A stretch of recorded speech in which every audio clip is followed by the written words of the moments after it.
મિત્રો, મારી દીકરી બોર્ડમાં છે. તમારા બાળકો પણ હશે અને જનરલી બાળકો બોર્ડમાં હોય, એક્ઝામ્સ નજીક આવે ત્યારે મમ્મી પપ્પાઓનું થોડું સ્ટ્રેસ વધે છે અને બાળકોનું પણ. તો આ વિડીયો હું સ્પેશિયલ બાળકો માટે બનાવું છું. મારા વાલા દીકરાઓ અને દીકરીઓ, તમારી જીવનની ખૂબ મહત્ત્વની પરીક્ષા તમે આપવા જઈ રહ્યા છો. દશેરાના દિવસે ઘોડું ન દોડે ને તે ન જ ચાલે. આપણે આખું વર્ષ ખૂબ સરસ મહેનત કરી છે અને પરફોર્મ કરવાની એક સારી ઓપોર્ચ્યુનિટી આપણી સામે છે, જેમાં આપણે આપણી જાતને પ્રૂવ કરવાની છે.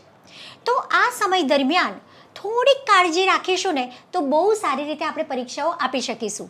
બિકોઝ એક્સ્ટ્રા કાળજી રાખવાની જરૂર છે. મોટા ભાગે બોર્ડની એક્ઝામ્સ વખતે વસંત ઋતુ ચાલતી હોય છે અને વસંત ઋતુ એટલે ઋતુ સંધિનો પીરિયડ. એક ઋતુ જાય છે, બીજી ઋતુ બેસે છે.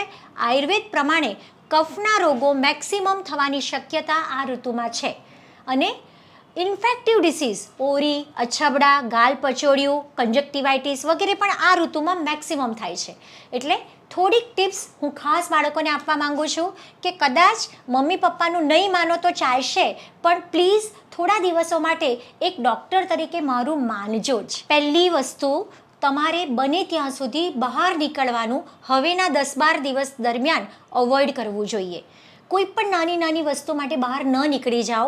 બને ત્યાં સુધી ઘરમાં રહેવાનું પસંદ કરો. તમારે માઇન્ડ ફ્રેશ કરવું છે, થોડુંક એમ છે કે જરાક આપણે માઇન્ડને સરસ આમ પ્રસન્ન રાખવાનો પ્રયત્ન કરીએ તો ઉપર ટેરેસમાં જતા રહો, ખુલ્લા આકાશને જોઈ લો, વહેલી સવારે કે સાંજે ઉગતો કે આથમતો સૂરજ જોઈ લો.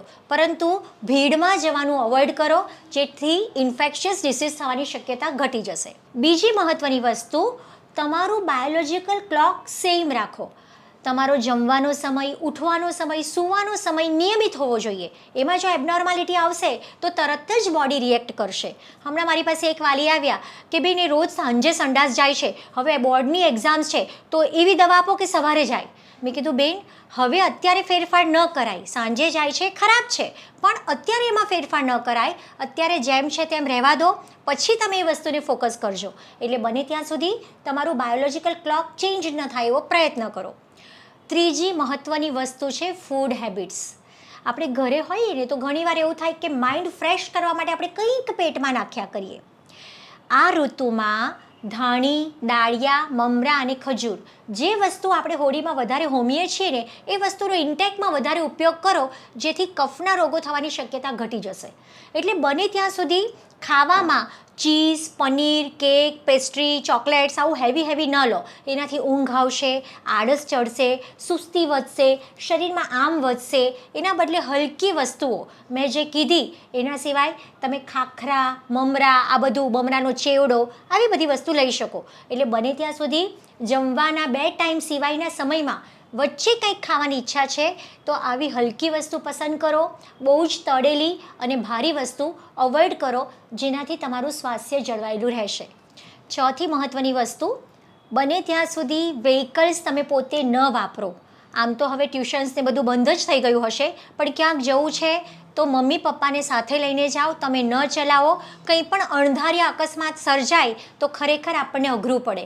એટલે એ વાતમાં મમ્મી પપ્પાનું માનો, એમને સાથે લઈને જવાનો આગ્રહ રાખો. જો તમે ઈચ્છો કે કંઈક આપણે આયુર્વેદિક ઔષધિ શરૂ કરવી છે તો આયુર્વેદમાં બ્રાહ્મી, શંખપુષ્પી, જટામાસી, વચા, તગર, જ્યોતિષમતી આવી ખૂબ સરસ અને ઘણી બધી મેધ્ય દવાઓ છે. મેધ્ય એટલે યાદશક્તિ વધારનાર. આપણે કંઈ જ ના કરીએ તો આ એક્ઝામ્સ ચાલે છે એટલા સમય પૂરતું સુવર્ણ બ્રાહ્મી વટી 1 ગોળી સવાર સાંજ તમે શરૂ કરી શકો. કદાચ સુવર્ણ બ્રાહ્મી થોડી કોસ્ટલી લાગે છે તો સાદી બ્રાહ્મી વટી 2 ગોળી સવાર સાંજ તમે આખો મહિનો ચોક્કસ ચાલુ રાખી શકો. શક્ય હોય તો નજીકના કોઈ પણ વૈદ્યનો સંપર્ક કરીને એના ઓબ્ઝર્વેશનમાં દવા ચાલુ કરી શકો. ઘણીવાર તમે જોયું હશે કે આપણે જ્યારે યાદ રાખીએ છીએ ને તો તરત યાદ રહી જાય છે. દેટ મીન્સ કે તમારો ગ્રાસ્પિંગ શાર્પ છે, બટ રિકોલિંગ જ્યારે ફરીથી યાદ કરવાનું હોય અને જો રિવાઇઝ કરવાનું રહી જાય તો બ્લેન્ક થઈ જઈએ છીએ. તો રિકોલિંગ પાવર વધારવા માટે શક્ય હોય તો રોજ રાત્રે સૂતી વખતે નાકમાં ગાયના ઘીના ટીપાં મૂકો. ઓછામાં ઓછા 2, વધારેમાં વધારે 6 થી 8. કદાચ તમને એ નથી ફાવતા તો એ નવો અખતરો હમણાં શરૂ ન પણ કરતા, પણ એક કોશિશ કરી જુઓ. એનાથી વિચારો વગરની ઊંઘ આવશે, માઇન્ડ એકદમ શાંત રહેશે અને રિકોલિંગ પાવર તમે ચોક્કસ વધારી શકશો. અને સૂતા પહેલાં 10 થી 15 મિનિટ અનુલોમ વિલોમ, ઓમકાર અને ભ્રામરી પ્રાણાયામ અવશ્ય કરો, જેનાથી તમારા માઇન્ડને ઓક્સિજનેટેડ બ્લડ વધારે મળશે. તો મારા દરેક દીકરા દીકરીઓને હૃદયપૂર્વકની શુભેચ્છા. તમે ખૂબ સરસ પરફોર્મ કરો અને જીવનમાં ખૂબ આગળ વધો. ધન્યવાદ.